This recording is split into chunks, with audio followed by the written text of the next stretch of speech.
இல்ல சார் 2 மாசம் டைம் ஆகும் சார். 2 மாசம் டைம் கொடுக்க மாட்டாங்க. சரி கொடுக்க மாட்டேன்னா டைம் எடுத்தீங்களா ஒரு வாரம் டைம்ல எடுத்து டைம் பணத்தை கட்டணும் சார். நாங்க போலீஸ் ஸ்டேஷன் போறோம் சார். அங்க டைம் சரிங்க சார். நீங்க எங்கன்னா போங்க சார். நாங்க அக்ரிமெண்ட்ல கையெழுத்து போட்டு அழகா உட்கார வச்சு மீட்டிங் போட்டு லோன் கொடுத்துருக்கோம். சரிங்க சார். சரியா நீங்க ரெக்கார்ட்னா பண்ணீங்க எதனா பண்ணீங்க எதுக்கு ரெக்கார்ட் பண்ணிக்கிறீங்க? எங்களுக்கு எவிடன்ஸ் நாங்க பண்றோம். சொல்லுங்க ரெக்கார்ட் பண்ணுங்க. நீங்க பண்ணுங்க பண்ணுங்க. நாங்க சொல்ற மாதிரி இருக்குது சொல்றோம்.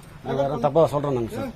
பணம் வாங்க பணத்தை கை நீட்டி வாங்கி வந்துக்கிறீங்க. அந்த பணத்தை கட்டுங்க. சரி டைம் கேக்குறீங்க டைம் எடுத்துங்க பணத்தை கட்டுங்க. வேலைக்கு போனா சார் கட்ட முடியும். வேலைக்கு போறீங்க எதுக்கு சார் காசு வாங்கிட்டீங்க? சார் அப்ப இத்தனை மாசமா கட்டல சார். எத்தனை மாசம் கட்டிருக்கீங்க? எத்தனை மாசம் கட்டி சொல்லுங்க. வேலைக்கு போனா கட்டினோம் தான். இப்ப வேலைக்கு போகும்போது சிச்சுவேஷன் நான் சொல்றேன். டைம் எடுத்துங்க. எப்ப கட்டுறீங்க? எங்களுக்கு 2 மாசம் ஆகும் சார். எப்ப கட்டுறீங்க பணம்? 2 மாசம் ஆகும் சார். கொடுக்க மாட்டாங்க சார். டைம் கொடுக்க மாட்டாங்க. ஹாஸ்பிடல் ரிப்போர்ட்லாம் கொடுங்க. நான் ஆபீஸ்ல ஹேண்ட் ஓவர் பண்றேன். இந்த மாதிரி டைம் வேணும். அப்புறம் நான் ஆபீஸ்ல என்ன சொன்னா கேட்டு சொல்றேன் உங்களுக்கு. சரிங்க சார். அந்த டாக்குமெண்ட் எடுத்துக்கோங்க. அந்த டாக்குமெண்ட் சீட்டு தான் சார் இருக்கும். இப்போ ஹாஸ்பிடல்ல டாக்குமெண்ட் கொடுத்தாங்களே உடம்பு சரியில்லைன்னு சொல்றீங்களே அந்த சீட்டு தான் சார் கொடுப்பாங்க. சார் ஹாஸ்பிடல்ல வீட்ல ஆபீஸ்ல ஹேண்ட் ஓவர்